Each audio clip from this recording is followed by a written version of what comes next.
As a digital artist, what is the worst possible thing that could happen? You lose your stylus? You realize you spent the last 3 hours on the wrong layer? Your computer crashes before you have a chance to save? Well, the worst thing that probably happened to me was around the time I got fired from my job. My computer also died. And it was not an old computer, it was the power source in a pretty new gaming level PC. And it died. And my entire webcomic, Fortune's Fancy, is on an external hard drive connected to that computer. So I couldn't work on my comic, which is one of the things I do for stress relief and one of the things I do as a coping skill. Luckily, I do have an iPad with an Apple Pencil and Procreate. It's not quite the same. I'm used to my big fancy tablet, which I now have back. And drawing a webcomic didn't seem very doable considering the file was for Clip Studio and my license for Clip Studio is on my big computer, not my iPad. It was a mess. But in that time, I got to draw a lot of things without the pressure of having to post them or for them to be perfect. And one of the things I did was draw my 3 main characters in the Art Nouveau style. Art Nouveau dates from the late 19th century into the early 20th century, and one of the major figures that we get the style from was Alphonse Mucha, a Czech artist.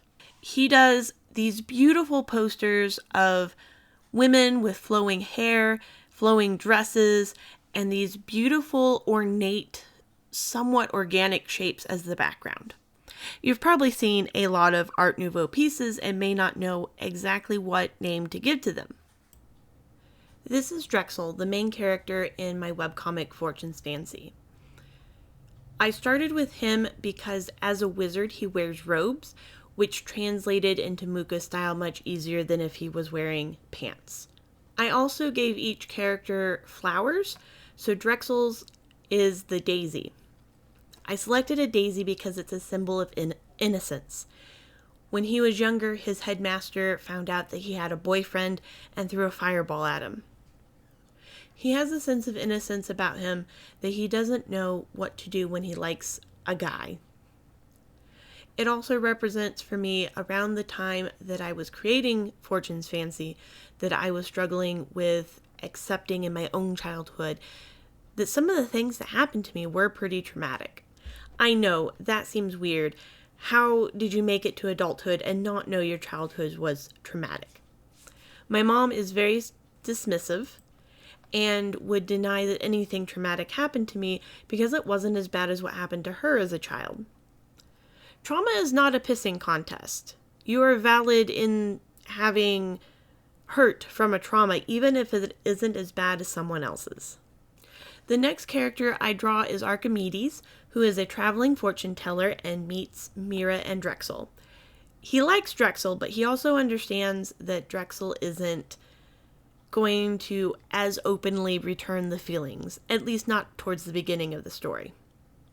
I struggle giving him a pose, so eventually I borrow from Mucha's piece Dance. He's facing the other way. And for his hair, I referenced the Job cigarettes, also from Mucha. For Archimedes, I gave him forget-me-nots as his flower, as prior to the story starting, his husband had passed away. I struggled to find references, especially from Mucha himself, where he's drawing a man or someone wearing pants. However, I've drawn Archimedes in drag before, and I really don't think he would mind wearing a dress in this situation. So, I gave him a dress. When we first meet him, he is also wearing a multicolored coat. And rather than recreating that here, I decided to just go with a purple coat, which is coming off of his shoulder almost in a seductive manner. Overall, I'm really satisfied with the feeling of movement that the piece created. By the way, I did re-record the audio for this. I tried to edit out the sound of the air conditioner because it's pretty loud where I sit, and it just made the audio sound awful. Last but not least is Mira. There's a great juxtaposition between Mira and Drexel, where Drexel is usually more of a deadpan delivery and takes everything literal. Mira is much more energetic, and rather than weighing her pain the same way that Drexel does, she comes off as a very happy-go-lucky character. For her, I decided to do a yellow dress and a purple robe on top, because when we first meet her, she is wearing a yellow dress with a purple robe on top. Unlike Drexel, who is sitting very straight and holding his book very high, Mira is in a much more relaxed pose. For Mira, I decided to go with sunflowers as a symbol of happiness and summer. Mira's backstory has not been revealed. However, Archimedes, upon meeting her, says that her and Drexel seem to be the same song in a different key. Drexel also mentions that she doesn't talk about her parents very often, and she deflects from talking about this. In addition, Drexel mentions that sometimes she looks sad, as if she doesn't deserve kindness. A fun fact about Mira is that anytime Drexel is telling a story about when he was younger, Mira always imagines him with his goatee.